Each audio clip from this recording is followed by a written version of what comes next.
When I picked up the phone to ask my son Max when his wedding would be, my daughter-in-law Lena looked me right in the eye and said with a chilling smile, "Oh, we already got married yesterday. We only invited special people." The words hit me like a bucket of ice water. Special people. I, who for 3 years had paid their monthly rent of $500, bought every piece of furniture in their house, and filled their refrigerator when they had nothing to eat. I was not a special person. I stood there in the living room of my own house, holding the phone as if it weighed 1,000 pounds, watching my son avoid my gaze while Lena made herself comfortable on the sofa I had bought for them. The pale pink dress I had picked out for her wedding hung uselessly in my closet, along with the new shoes and the illusion of being part of the most important day of my only son's life. I had spent $200 on that dress, thinking about how nice I would look in Max's wedding photos in which I would never appear. For weeks, I had planned every detail. I had put money aside to give them $1,000 as a wedding gift. I had called my sister Diana in Chicago to tell her the good news. I had cleaned my house from top to bottom, thinking they might come celebrate with me after the ceremony. All of that collapsed in a second with those 4 poison words. Only special people. Max finally lifted his gaze and said in a rehearsed-sounding voice, "Mom, it was an intimate thing, very small, just the 2 of us and the witnesses." But I knew it was a lie. I saw the photos on social media. I saw Lena's parents proudly posing next to the bride and groom.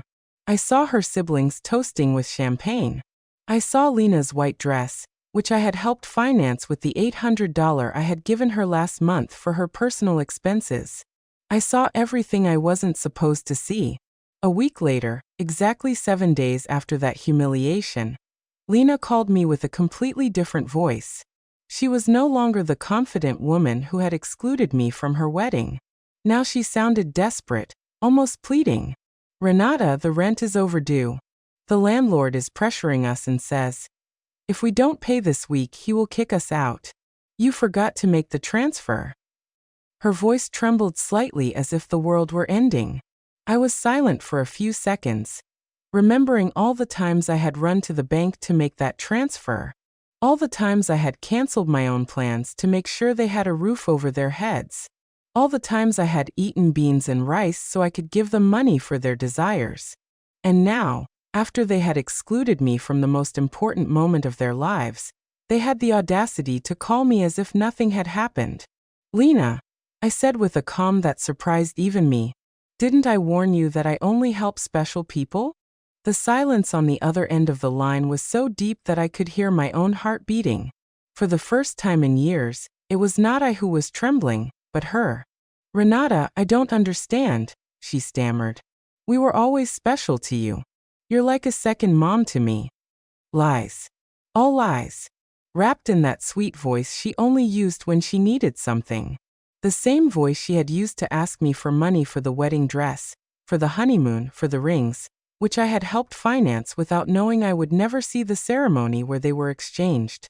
For so many years, I had this constant feeling of walking on eggshells, weighing every word, every gesture, every gift, hoping to get a crumb of affection from my own son. I was the perfect mother, the obliging mother-in-law, the silent provider who never protested when they treated me like I was invisible. But that phrase, "only special people," awakened something in me that had been dormant for far too long. I had calculated in my head how much money I had spent on them in those 3 years. Between rent, food, gifts, emergencies, and whims, it was over $20,000. $20,000 I had taken from my retirement, from my savings, from the money my late husband had left so I could live my last years in peace. And what was all that for? To be treated like a stranger on my own son's wedding day. That night after I hung up, I sat on my bed and cried. But they weren't tears of sadness. They were tears of anger, of accumulated frustration, of years of silently endured humiliation. I cried for all the times they made me feel that my love was a burden, my presence a hindrance, my money the only thing I had to offer. I cried for the foolish mother I had been, for the woman who had lost herself, trying to be indispensable to those who considered her dispensable. When I woke up the next morning, Something inside me had changed. It was not just the pain of betrayal. It was something deeper, colder. I stood up and looked at myself in the bathroom mirror.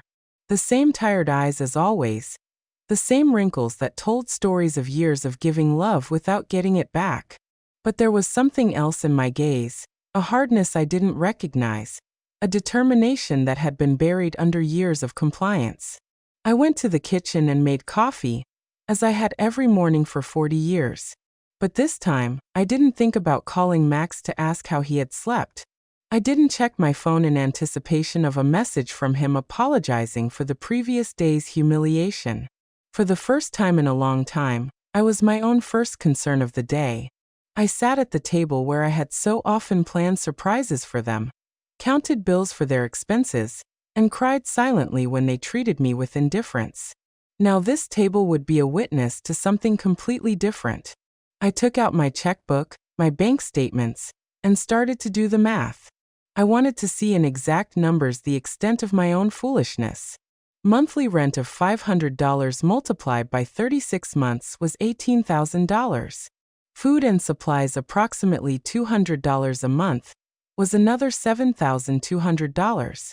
Birthday gifts, Christmas gifts, anniversary gifts at least $3,000. Alina's medical emergencies, $800. The car loan they never paid me back, $2,500. The air conditioner repair in their apartment, $600. The living room furniture, $1,200. $33,400.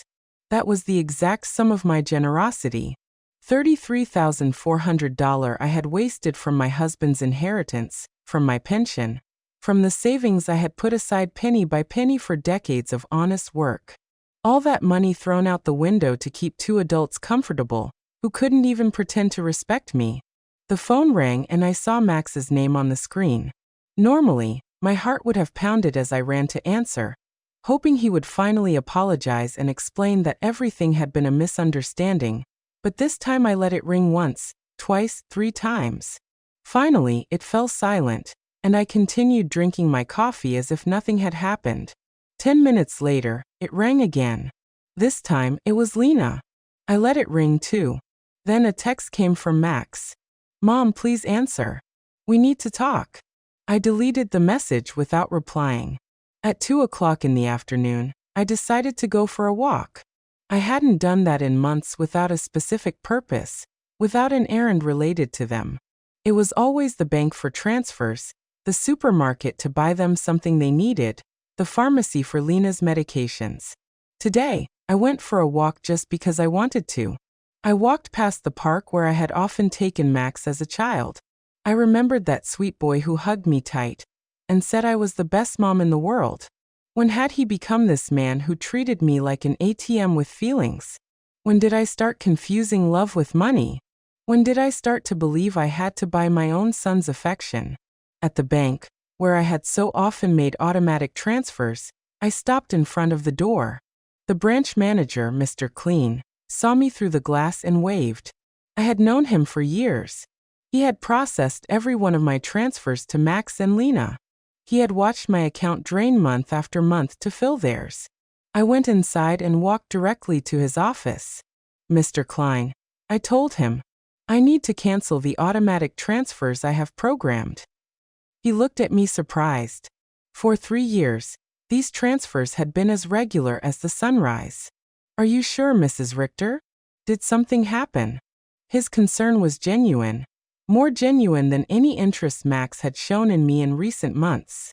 "What happened is that I finally opened my eyes," I replied. "I want to cancel everything and I also want information on how to protect my accounts. I don't want anyone else to have access to my money." While Mr. Klein processed the cancellations, my phone didn't stop ringing. Mox, Lena, Max again. It was as if they had developed radar to detect when their source of income was in danger. I turned the phone off completely. "Mrs. Richter," Mr. Klein said as he handed me the papers, "I apologize for intruding, but in all these years, I have seen you be very generous with your family. I hope you are not being pressured to make these changes." His words touched me deeply. This man, who barely knew me beyond bank transactions, showed more genuine concern for my well-being than my own son. I'm not being pressured, Mr. Klein. On the contrary, I have finally stopped pressuring myself. When I left the bank, I felt strangely light, as if I had left an enormous burden in that office. For the first time in years, my money was entirely mine. I had no financial obligations to people who saw me as a resource instead of a person. I went home and thought about all the things I hadn't done to please Max and Lena, the trips I hadn't taken to save money for them, the friends I no longer saw because I was always available for their emergencies, the hobbies I had given up because every dollar I spent on myself was $1 less for their needs. When I got home, I found 3 cars parked in front of my door. Max's, Lena's, and one I didn't recognize. I could see movement inside my house through the windows. My blood ran cold. They had keys. I had given them keys because I trusted them, because I thought they would one day take care of me just as I had taken care of them. I took a deep breath before opening the door. It was time for the first real confrontation of my new life. I opened the door to my house and saw a scene I will never forget. Max was sitting on my sofa with his head in his hands. Lena was pacing back and forth like a caged animal, and an older man I didn't know was going through papers on my dining table. My papers, my personal documents. What is happening here? I asked in a voice that sounded louder than I expected. All 3 of them looked at me as if I were the intruder in my own house. Lena was the first to speak, and her voice had that desperate urgency I had already heard on the phone. Renata, thank God you're here. We need to talk. Mr. Fisher is from the law firm we consulted about your situation. My situation? The question came out of my mouth with a calm that surprised me. What situation? I'm doing perfectly fine. Max finally lifted his head and looked at me with those eyes that once belonged to an innocent child and now only reflected financial panic. Mom, we went to the bank and they told us you canceled all the transfers. Mr. Klein explained that you also blocked our access to your accounts. We don't understand why you did that. Mr. Fisher, a man in his 50s in a gray suit and a smile that didn't inspire confidence, approached me with an outstretched hand. Mrs. Richter, I am Dr. Fisher, a family law attorney. Your children are concerned about your mental well-being and have asked me to assess the situation. I didn't shake his hand. Instead, I went directly to my dining table and collected all my documents that he had been reviewing without my permission. These are my private papers. You have no right to look at them without my consent. Mom, Max interjected with that condescending voice he had perfected in recent years. We're worried about you. Your behavior has been very strange lately. First, you financially cut us off without an explanation. Then you don't answer our calls. We think you might need professional help. Lena approached and tried to take my hand with that fake tenderness she reserved for moments when she needed something. Renata, honey, we know you're under a lot of stress. Maybe the loneliness is affecting you more than you think. At your age, episodes of confusion are normal. The word confusion echoed in my head like an alarm bell. Now I understood why they had brought the lawyer. It wasn't about helping me. It was about declaring me mentally incompetent and taking control of my finances. The same woman who had told me they only invited special people to their wedding was now treating me like a senile old lady. I am not confused, I said with a firmness that silenced everyone. I am clearer than I have been in years, and you are going to leave my house right now. Mr. Fisher interjected with that professional voice lawyers use when they want to sound reasonable. Mrs. Richter, I understand you feel overwhelmed, but your children have a right to intervene if they believe your ability to make financial decisions is impaired. They have documented several concerning behaviors. Concerning behaviors. The laugh that came from my throat was hoarse, almost cruel. Like what? Deciding that my money belongs to me? Deciding to no longer finance the lives of 2 adults who treat me like trash? Lena jumped up as if I had slapped her. We never treated you badly. You are part of our family. Everything you have will belong to us one day anyway. We are just speeding up the process. There was the naked, unvarnished truth. Everything I had would one day belong to them. In their minds, I was already dead, and they were just collecting their inheritance in advance. It didn't matter if I had 70 years or 70 days left. To them, I was just an ATM with legs that had become problematic. Out, I said, pointing to the door. All three of you get out of my house. Max stood up with that angry childlike face he made when he didn't get his way. Mom, we can't just leave. We have obligations. The rent, the car payments, the credit card you co-signed for. You can't just cut us off from one day to the next. I can't. My voice rose for the first time in the entire conversation. Who says I can't? For years, I have paid rent that wasn't even in my name. I filled a refrigerator in a house where I was not welcome. I financed a life that clearly had no place for me. Mr. Fisher took a folder from his briefcase and placed it on my table. Mrs. Richter, we have prepared some documents that could facilitate this transition. A power of attorney that would allow Max and Lena to manage your finances more efficiently. This would just be temporary until you feel better. I took the folder, and without even opening it, threw it directly into the trash can. The only transition that is going to happen here is yours to the front door. Lena started to cry, but they weren't tears of sadness. They were tears of frustration, of contained rage. You can't do this to us, Renata. We were counting on you. We made plans based on your support. We bought things. We took on financial obligations because we knew we could count on you. Obligations based on my money, I replied. Not on my well-being, not on my happiness, not on my company, just on my money. And now that I have decided that my money is better used in my own life, I am suddenly a confused old woman who needs legal guardianship. Max tried to approach me, but I took a step back. He was no longer the boy who ran into my arms when he had nightmares. He was a 35-year-old man who saw his mother as an obstacle between himself and a comfortable life financed by others.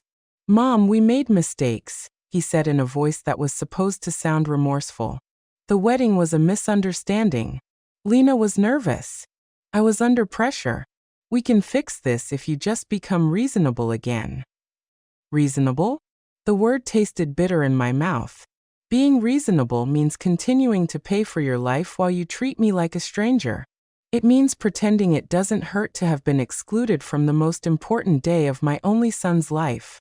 Mr. Fisher packed his papers with the efficiency of someone who is used to having proposals rejected. Mrs. Richter, this is not over.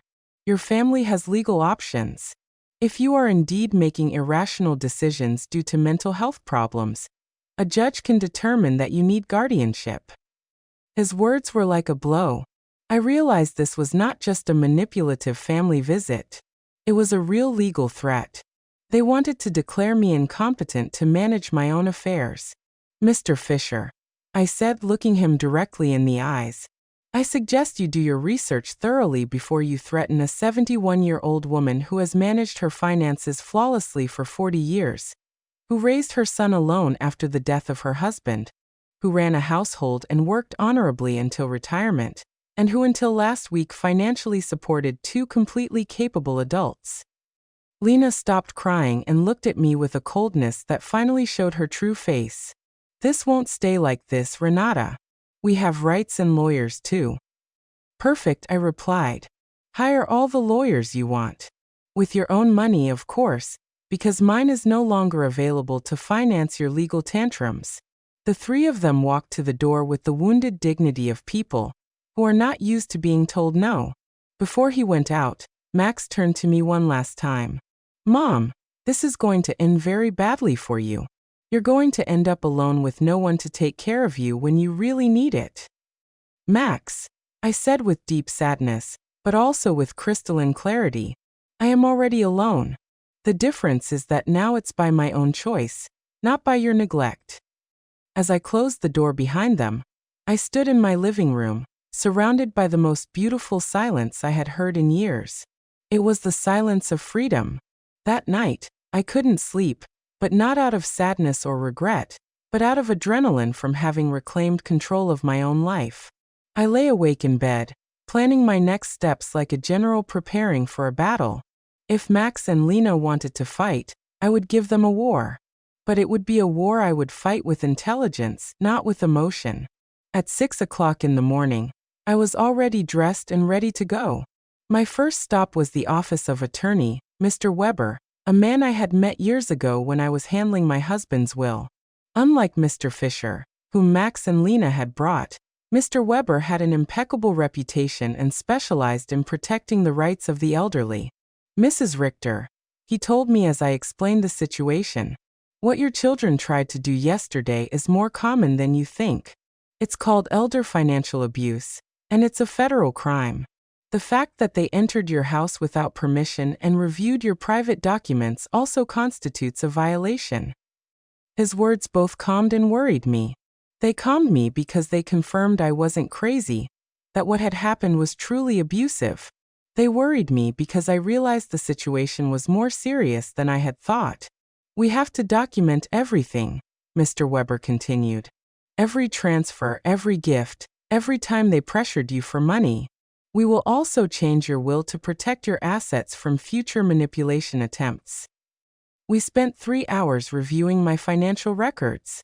Mr. Weber whistled when he saw the total sum, $33,400 in 3 years. Mrs. Richter, with this money, you could have lived comfortably, traveled, and enjoyed your retirement. Instead, you completely financed the lives of 2 adults who didn't even respect you enough to invite you to their wedding. When I left Mr. Weber's office, I had a complete plan. 1. I would change all the locks on my house. 2. I would install a security system with cameras to protect myself from future surprise visits. 3.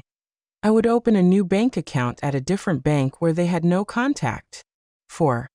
I would start living the life I had postponed for years. My next stop was the hardware store. The owner, Mr. Summer, had known me for years because I was always buying things to fix Max and Lena's apartment. This time was different. Mrs. Richter, what brings you here today? Another emergency with your son? He asked with the familiarity of a person who had silently witnessed my wasted generosity. No, Mr. Summer. This time it's for my own house. I need to change all the locks, and I want them to be of the best quality. He looked at me surprised, but asked no questions. While I was choosing the locks, his son Ethan, who installed security systems, came by. It was Providence in action. Ethan, I told him, I also need to install surveillance cameras, the complete system. The price is not an issue. While they were preparing everything for the installation the next day, I received a call from an unknown number. It was Lena calling from someone else's phone because I had blocked her number after the previous day's confrontation. Renata, it's Lena. Please don't hang up. We need to talk like civilized adults. Speak, I said dryly. Listen, I understand you're upset about the wedding. It was a mistake. Max and I have talked about it, and we want to make it up to you. How about we have a special dinner to celebrate our wedding with you? We can do it at your house. Cook together like we used to. The manipulation in her words was so obvious that I almost had to laugh. Lena, how much rent do you owe exactly? The silence on the other end confirmed that I had hit a nerve. Well, it's 2 months. $1,000 total. But I'm not just calling for that, Renata. We really miss you in our lives. Do you miss me or my money? I asked directly. Both, she replied with surprising honesty.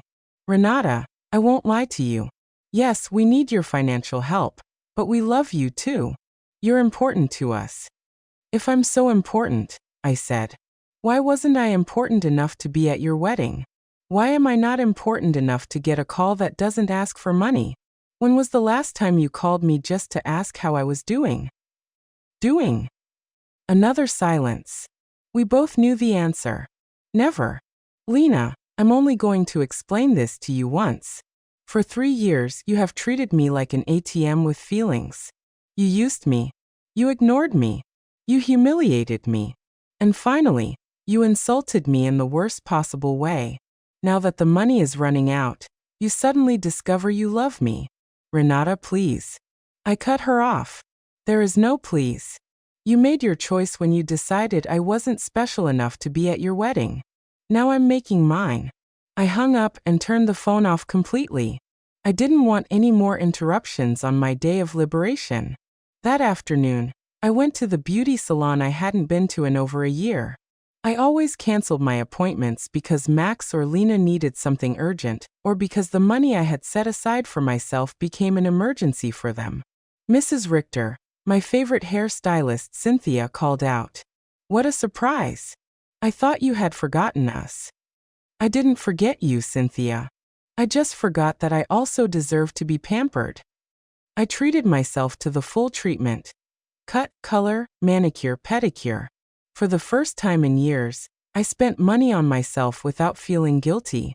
While Cynthia worked on my hair, she told me about her life, her children, her dreams. It was refreshing to have a conversation that didn't revolve around Max and Lena's needs. You look beautiful, Mrs. Richter, she said when she was done. But more than that, you look free. Did something good happen? Yes, Cynthia. I finally learned to say no. When I got home that afternoon, there was a car in front of my door that I didn't recognize. My heart raced for a moment, thinking Max and Lena might have come back with reinforcements. But as I got closer, I saw an older woman sitting on the steps of my porch. Mrs. Richter? She asked as I got out of the car. Yes, that's me. Can I help you? I'm Eleanor Brooks. I live next door. We've been neighbors for years, but we've never had a chance to talk. Yesterday, I heard very loud voices in your house, and I got worried. Is everything okay? Her sincere concern touched me deeply. Here was a stranger who showed more interest in my well-being than my own son. Come in, Mrs. Brooks. I'll make you a coffee, and I'll tell you a story you won't believe. While I was making coffee, I told her the whole situation. Eleanor listened without interrupting, nodding occasionally. And when I finished my story, her eyes were filled with tears. Mrs. Richter, she said, you did the right thing. I went through something similar with my daughter 5 years ago. I also thought it was my duty to finance her adult life. I also believed they wouldn't love me if I didn't give them money. What happened? I cut off the money when I realized they only called me when they needed something. At first, it was terrible. They threatened me, emotionally blackmailed me, tried to make me feel guilty. But after 6 months, my daughter called to genuinely apologize. Now we have a real relationship based on love, not on money. Her words gave me hope and confirmed that I had made the right decision. Do you think Max and Lena will understand one day? Maybe yes, maybe no, she answered honestly. But that's no longer your responsibility, Mrs. Richter. Your responsibility now is to live your own life. That night, for the first time in 3 years, I went to bed without worrying about whether Max and Lena had money for rent, for food, for their whims. I went to bed thinking about myself, my plans, my future, and I slept better than I had in years. The next day, Ethan and Mr. Summer came at 8 o'clock in the morning to change the locks and install the security system. While they worked, my phone didn't stop ringing from unknown numbers. Lena was still trying to contact me from different phones, but I had developed a new skill: completely ignoring calls that didn't suit me. Mrs. Richter, Ethan said as he installed the cameras, this system will give you absolute peace of mind. You can see from your phone who is coming to your house even when you're not here. And if someone breaks in without permission, an alert is automatically sent to the police. The irony was not lost on me. I was installing a security system to protect myself from my own son, but it didn't hurt as much as it used to. It was simply a practical measure to maintain my newfound peace. While they were working, I decided to do something I hadn't done in years: call my sister Diana in Chicago.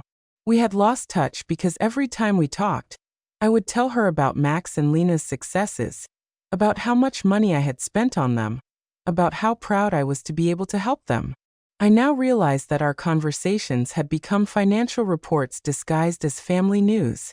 Renata, Diana answered, surprised. Sister, how are you? We haven't spoken in months. I'm good, Diana. Better than good. I'm calling you to tell you that I've finally come to my senses. I told her the whole story from the beginning. The secret wedding, the humiliation, the visit with the lawyer, my decision to cut off the funding. Diana listened to me in silence. And when I was done, her answer surprised me.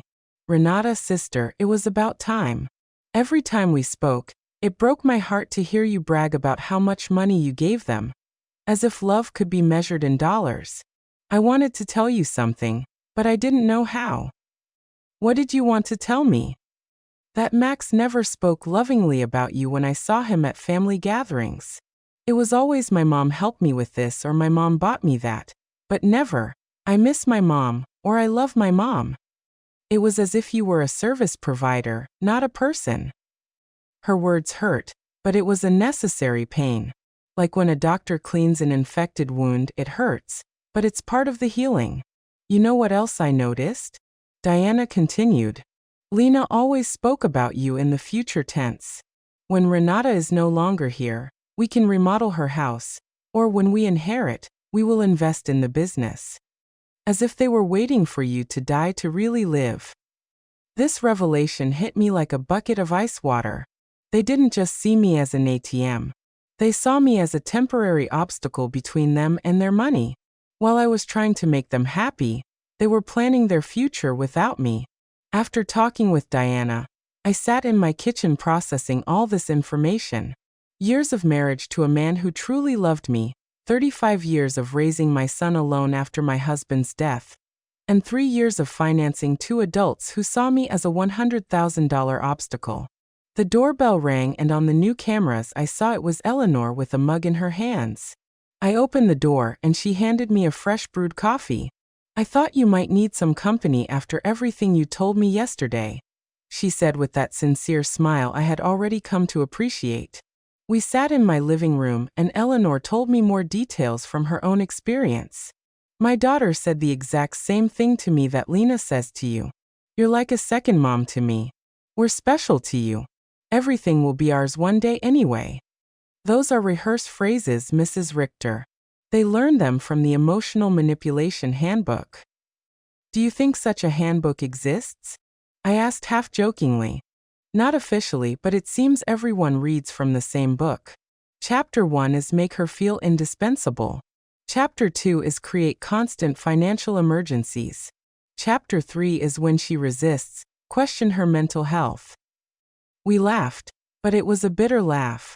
It was both funny and tragic to recognize such predictable patterns in our own children's behavior. Did you ever feel guilty for cutting off the money? I asked Eleanor. Every single day for the first 3 months, she answered honestly. But then I started to see the results. My daughter had to get a second job. Her husband stopped playing golf every weekend and started looking for extra work. They learned to live within their means. And more importantly, they learned that I was a person, not a resource. That afternoon, I decided to do something I had postponed for years. Visit my husband's grave. I always made excuses not to go because Max or Lena needed something urgent, or because the taxi fare was better invested in one of their emergencies. The cemetery was quiet and beautiful. Robert's grave looked a bit neglected because I hadn't been there to clean it in months. I sat on the grass next to his headstone and talked to him as if he were alive. Robert, my love, I think I lost myself for a while. After you left, I put all my energy into Max. I wanted to be the best mother in the world, thinking somehow he would grow up without a father, but I think in the process I forgot to be myself. The wind blew gently and for a moment I felt like he was listening to me. Our son has become someone I don't recognize. Or maybe he was always like this and I didn't want to see it. His wife as well. You know how she is. The money you left for me to live peacefully, I spent it taking care of them. But not anymore, my love. I have learned. I cleaned his grave, replaced the withered flowers with new ones, and stayed there for another hour, simply enjoying the peace. For the first time in years, I was not in a hurry to get home to solve a crisis for Max and Lena. When I got home, there were 3 cars parked in front of my door again. My heart raced, but this time, I was prepared. The cameras showed me that it was Max, Lena, and two other people I didn't recognize. Everyone seemed agitated, talking to each other and pointing at my house. I didn't get out of the car. Instead, I called Mr. Weber, my lawyer. Mr. Weber, they are at my house again. This time, they've brought more people. What should I do? Don't get out of the car, Mrs. Richter. I'll be there right away, and I'll call the police. After our conversation yesterday, I requested a temporary restraining order. They are not allowed to be on your property. Minutes later, Mr. Weber and two police patrol cars arrived. I watched the officers talk to Max and Lena. Saw my son gesticulate angrily. Saw Lena crying again, but this time her tears did not move me. One of the officers approached my car. "Ma'am, you can get out safely. Your visitors are going to leave immediately." As I got out of the car, Max shouted at me from the street. "Mom, this is ridiculous. We're your family. You can't call the police on your own son." "Max," I replied with a calm that surprised even me. "Family doesn't threaten lawsuits for mental incompetence. Family doesn't break into people's homes without permission. Family doesn't treat their mothers like ATMs." Lena screamed from across the street. "You're going to pay us everything you owe us. We have bills you co-signed for. You can't just abandon us like this." Mr. Weber interjected. "Mrs. Richter, any future communication must be through my office, and I suggest you consult with an attorney before making collection threats, because my client has full documentation of all the payments she voluntarily made for 3 years." I watched them drive away in their cars, defeated, but not giving up. I knew this wasn't over, but for the first time in this situation, I felt confident. I had professional help. I had emotional support from Eleanor. And more importantly, I had mental clarity about what was right and what was wrong. That night, Eleanor invited me to her house for dinner. I met her daughter who was visiting, and I was able to see with my own eyes what a healthy family relationship looked like. They spoke respectfully to each other, asked sincerely about each other's lives, and laughed together. The daughter didn't ask for money once the entire evening. I wanted that with Max too. I confessed to Eleanor after her daughter had left. "And maybe you'll get it one day," she replied. "But first, he has to learn that you are a person who deserves respect, not just a source of income." For the first time in weeks, I went to bed feeling hopeful about the future. The next few days were strangely peaceful. The surveillance cameras showed me that Max and Lena were driving past my house several times a day, sometimes slowly, sometimes they parked for a few minutes, but without getting out. It was as if they were studying my routine, looking for the perfect moment for their next move. Mr. Weber had advised me to document every one of these visits, so I kept a detailed log with the date and time. "Their persistence will work in our favor," he had said. "Every time they show up after we've told them not to approach, it strengthens our case for a permanent restraining order." On Friday morning, I was calmly having breakfast when the doorbell rang. The camera showed me a very well-dressed young woman with a folder in her hands and a professional smile. I didn't recognize her, but something about her posture told me it was not a social visit. "Good morning, Mrs. Renata Richter," she said as I opened the door. "I am a social investigator from the Office of Senior Services. We have received a report that you may be in an at-risk situation, and we need to conduct a wellness check." My blood ran cold. Max and Lena had escalated the situation. It was no longer just threats from private lawyers. Now they had involved the government. "Can I see your ID?" I asked, trying to stay calm. "Of course." She showed me an official ID that looked genuine. "I am social worker Mrs. Schmidt. Can I come in and talk to you?" I let her in, knowing that a refusal would have been worse for my case. Mrs. Schmidt sat down in my living room and took a form out of her folder. "Mrs. Richter, we have received reports that you have shown significant changes in your financial behavior, that you have cut off communication with your family, and that you have shown signs of paranoia by installing unnecessary security systems. We were also told that you have refused medical and legal help from your loved ones."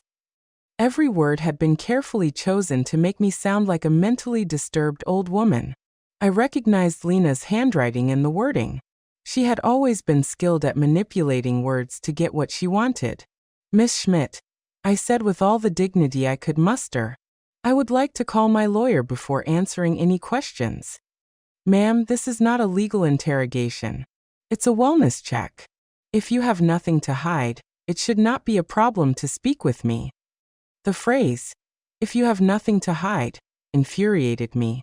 It was the same logic abusers used to justify their invasions. If you're innocent, you shouldn't complain about your privacy being violated. "Miss, I'm calling my lawyer.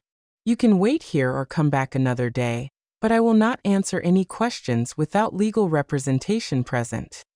I called Mr. Weber, and he was there within 20 minutes. When he came in and saw the social worker, his expression hardened. "Miss Schmidt," he said after checking her ID, "I hope you have a court order to be here because my client is under my legal representation, and any unauthorized investigation constitutes harassment."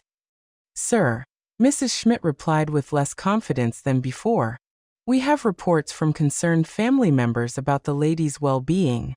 It's our duty to investigate." "What family?" Mr. Weber asked dryly. "The same family that tried to get her to sign a power of attorney without representation. The same family that broke into her house without permission and checked her private documents. The same family that excluded her from important events while living off her money." Mr. Weber took a folder from his briefcase and placed it on the table. "Here I have complete documentation of my client's financial and emotional abuse. $33,400 that were withdrawn from her accounts in 3 years. Systematic social exclusion and emotional blackmail. If someone needs to be investigated here, it is not my client." Mrs. Schmidt reviewed the documents with growing discomfort. It was obvious that the information she had been given did not match the reality she had in front of her. "Mrs. Richter," she said finally, "can you explain to me why you so abruptly stopped financial support for your son?" "Because I finally discovered they were using me," I replied simply. "Because I realized that to them I wasn't a mother, but a bank account.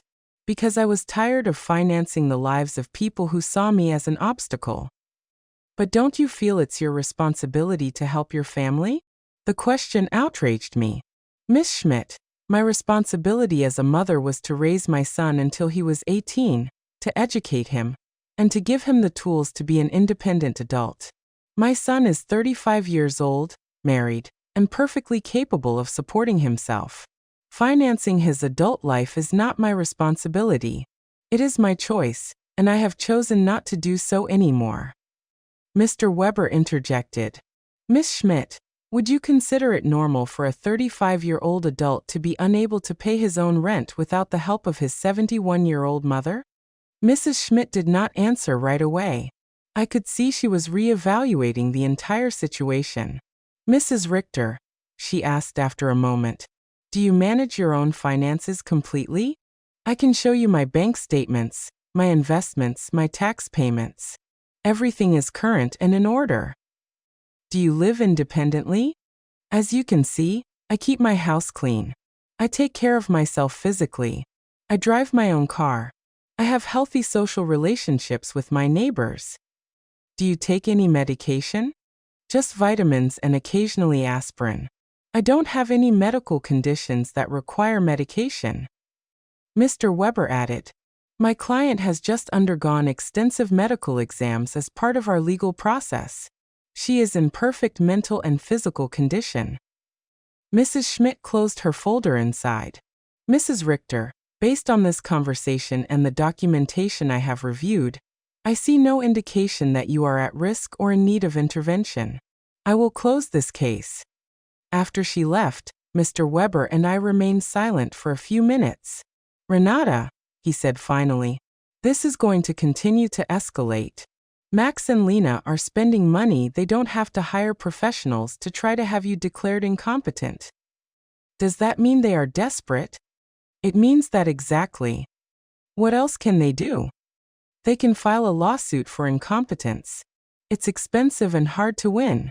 But if they find a sympathetic judge and a psychiatrist willing to testify in their favor, they could get a guardian assigned. The thought terrified me. They could take control of my money. They could try, but we have solid evidence that you are completely competent, and that they are motivated by greed and not by genuine concern. That afternoon, I called Diana to vent. Sister, she said after hearing my story, do you notice how far they are willing to go for money? They are risking family relationships, spending money on lawyers and doctors, destroying their own reputation, all to get access to your bank account again. Her words made me think. Max and Lena had completely revealed their true nature. There was no going back. There was no possibility of a genuine reconciliation. To them, I had never been a mother or a respected mother-in-law. I had always just been money on legs. This revelation, although painful, was also liberating. I no longer had to wonder if I was making the right decision. I no longer had to feel guilty for protecting myself. They had proven for themselves that my emotional and physical well-being was less important to them than my money. That evening, Eleanor came to visit with a surprise. She had invited her friends from the garden club to meet me. Renata, she introduced me. These are my friends Cynthia, who you already know from the salon, Maria, Carmen, and Alfreda. We have all been through similar situations with abusive family members. We spent the evening sharing stories. Maria had had to set boundaries with a brother who constantly asked her for money. Carmen had cut off her relationship with a daughter, who only visited when she needed money. Alfreda had had to change her will after she found out her grandchildren considered her their retirement plan. What hurts me the most, I confessed, is not losing the money I gave them, but realizing that I never had the love I thought I had. Renata, Alfreda said with the wisdom of her 80 years, true love cannot be bought or sold. If you had to pay for it, it was never real. Her words were a balm for my wounded soul. She was right. I had bought attention, not love. I had financed an illusion. Illusion. You know what I've discovered? I said to my new friends, that loneliness surrounded by people who don't love you is worse than being lonely on your own. At least now, when I am alone, I am in good company. Everyone laughed, and we toasted to our newfound wisdom. That night, after my new friends had left, I sat in my garden thinking. The stars shone brighter than ever. Or perhaps I was seeing them with clearer eyes. For the first time in my adult life, I was completely alone financially. I had no dependents, no financial obligations to anyone but myself. And instead of scaring me, this reality excited me. I could travel when I wanted. I could remodel my house. I could buy myself nice clothes. I could donate to charities that were important to me. I could invest in my own future instead of financing the present of ungrateful people. Freedom tasted like hope. And for the first time in years, I wanted to plan my future. A month after the psychiatrist's visit, I thought I had finally won the war. I had settled into a beautiful routine. I calmly had breakfast and read the newspaper. I tended to my garden, had lunch with Eleanor or one of my new friends. And in the afternoons, I devoted myself to activities I had given up for years. I had started painting again, something I was passionate about before I became Max and Lena's personal financier. But on a Thursday morning, while I was painting flowers on my new easel, Mr. Weber came to my house with a grim expression that made my blood run cold. Renata, we need to talk. Max and Lena have filed a formal lawsuit for mental incompetence in family court. They are requesting to have a legal guardian assigned to you. The words fell on me like stones. I knew it was a possibility, but hearing it out loud made it terrifyingly real. Does that mean they can take control of my money? If a judge determines that you are unable to manage your affairs, yes, he could place Max as your legal guardian, which would give him full control over your finances. I sat down heavily on my sofa, feeling the weight of the deepest betrayal I had experienced in my life. My own son was trying to legally declare me incompetent to steal my money. Mr. Weber, what evidence could they have? You yourself have seen that I am completely competent. They have statements from 3 witnesses who claim you have behaved erratically. They also submitted unpaid doctor's bills that you supposedly didn't pay and medications that you supposedly hoarded without taking them. But that's a lie. I don't have any outstanding doctor's bills or hoarded medications. I know, Renata, but they have fabricated convincing evidence. They also have the statement from Dr. Lehman, who states that you refused to cooperate with the psychiatric evaluation, which they interpret as proof of mental decline. The manipulation was diabolical. They had turned my refusal to undergo an unnecessary exam into proof of a mental illness. They had used my instinct to protect myself from them as proof that I needed protection. Who are the 3 witnesses? Mr. Weber looked through his documents. Lena, of course, a neighbor named Mr. Davis, and someone who claims to be your pharmacist, Mr. Green. Mr. Davis was the neighbor across the street, an unpleasant man who had always had problems with me, because my friends sometimes parked in front of his house. Mr. Green was indeed my pharmacist, but I didn't understand what he could have against me. I need to talk to Mr. Green, I told Mr. Weber. Something's not right. We went to the pharmacy together that afternoon. Mr. Green received me surprised and nervous. Mrs. Richter, it's good to see you. How are you, Mr. Green? I was told you signed a statement saying I show erratic behavior with my medications. His face turned red as a tomato. Mrs. Richter, your daughter-in-law came in a few weeks ago and asked about your medications. She said she was worried because you were acting strangely. And what did you tell her? I explained to her that you only buy vitamins and occasional aspirin, that you don't have any regular medical prescriptions, but she insisted that this was proof that you weren't taking adequate care of your health. Mr. Weber interjected. Mr. Green, did you sign a paper? She brought a document that said I was confirming that Mrs. Richter had irregular medication purchases. I thought it was for her health insurance or something. I didn't know it was for a lawsuit. My own pharmacist had been tricked into signing something he didn't fully understand. Lena's manipulation knew no bounds. Mr. Green, I said, I need you to write a statement explaining exactly what happened and clarifying that I have no problems with medications.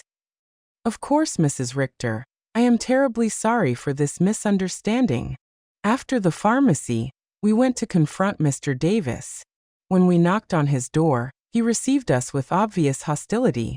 What do you want, Mr. Davis? Mr. Weber said, I understand you signed a statement about my client's behavior. And you're right, I did. That woman is crazy. She's been acting strange for weeks. Can you be more specific about the behaviors you observed? Installing cameras as if she lived in a war zone, having strangers visit all the time, yelling at her family in the street. I realized Mr. Davis had taken everything out of context. The cameras had been installed for protection. The strangers were my new friends. The yelling was me defending my house from Max and Lena's invasions. Mr. Davis, I said, do you know why I installed the cameras? No, and I don't care. To protect myself from my son and daughter-in-law who broke into my house without permission and threatened me. That's what a crazy person would say, he replied cruelly. There was no way to reason with him.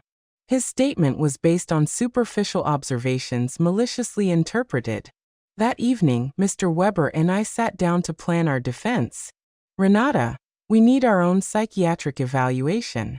I have a colleague, Dr. Moore, who is an expert in assessing mental capacity. She can officially confirm that you are completely competent. What if Max and Lena have bribed the judge? What if none of this matters because they have already decided to declare me incompetent? Renata, the legal system is not perfect, but it's not completely corrupt either. We have solid evidence of your mental competence and their financial motivations. We are going to fight this. The next day, I went to my appointment with Dr. Moore. She was a woman in her 50s with kind but astute eyes. Mrs. Richter, I'm going to ask you a series of questions and tests to assess your mental capacity. Take your time and answer honestly. For 2 hours, she asked me questions about my memory, my reasoning ability, my financial understanding, my emotional health. She also gave me cognitive tests and asked me to solve mathematical and logical problems. Mrs. Richter, she said at the end, your results are well above average for your age. You are not only mentally competent, but your cognitive function is excellent. Doctor, why do you think my family is doing this? Based on what you've told me and the documents I've reviewed, this seems to be a classic case of elder financial exploitation. Unfortunately, it's more common than people think. I left the consultation feeling validated but also sad. The professional confirmation of my mental health was a relief, but it also confirmed that the lawsuit was real and necessary.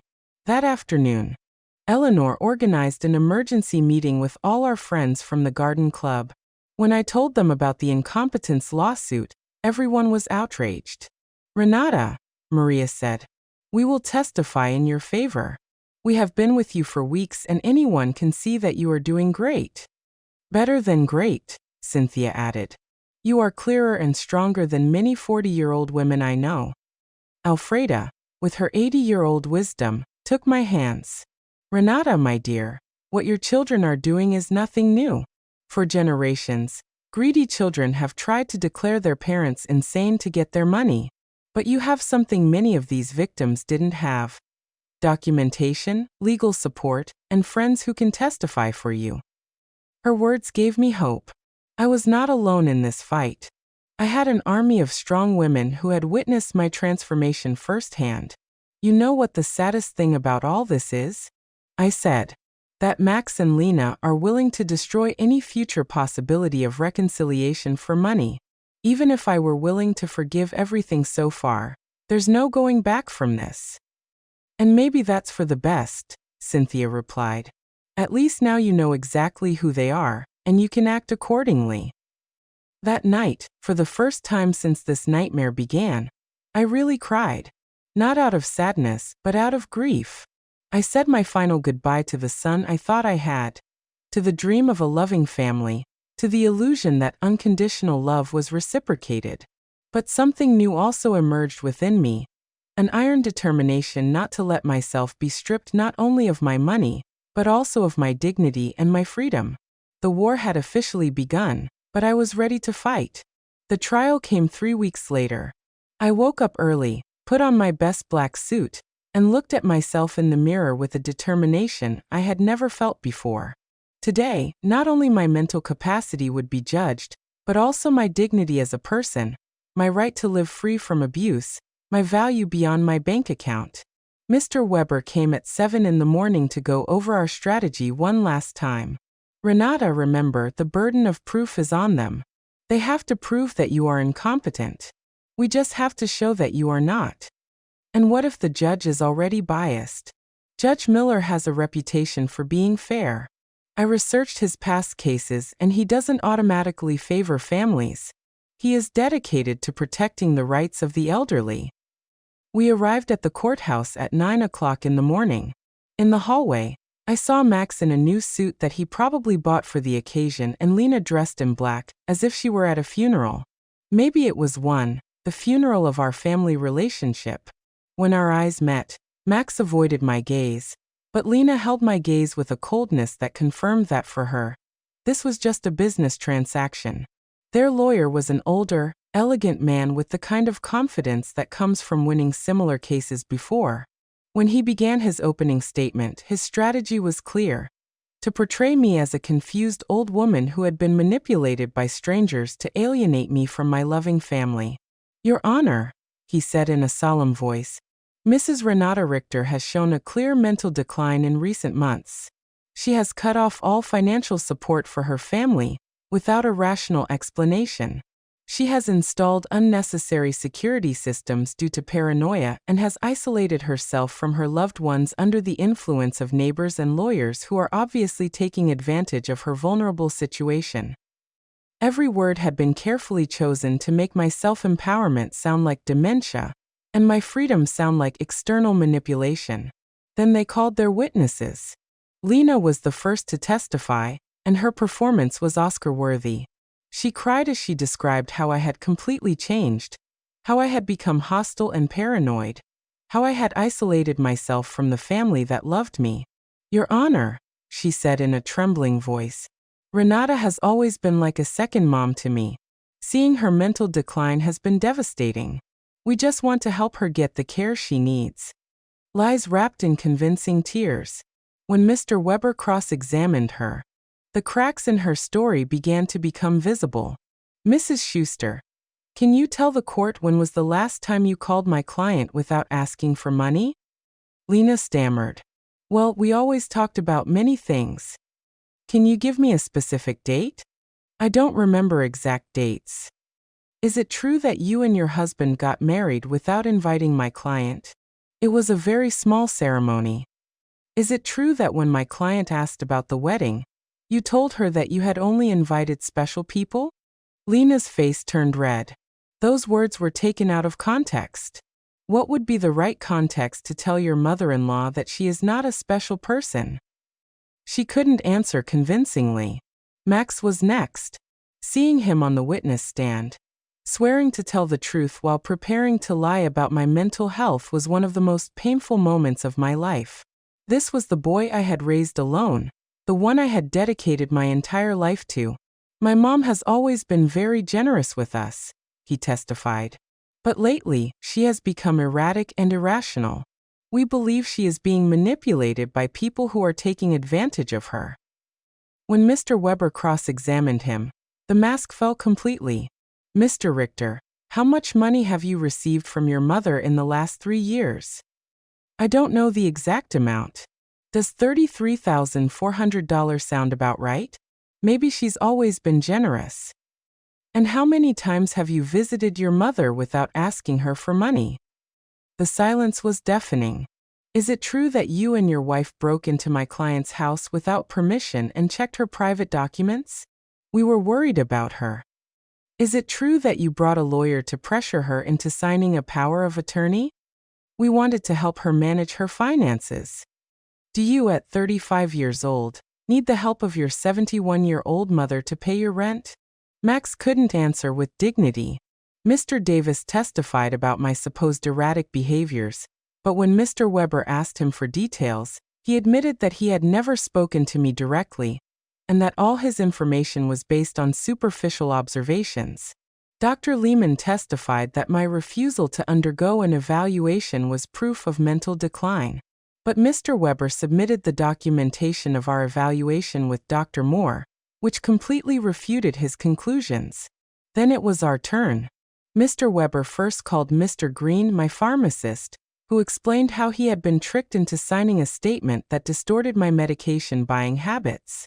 Dr. Moore testified about my excellent mental state and presented the results of the cognitive tests, which had been flawless.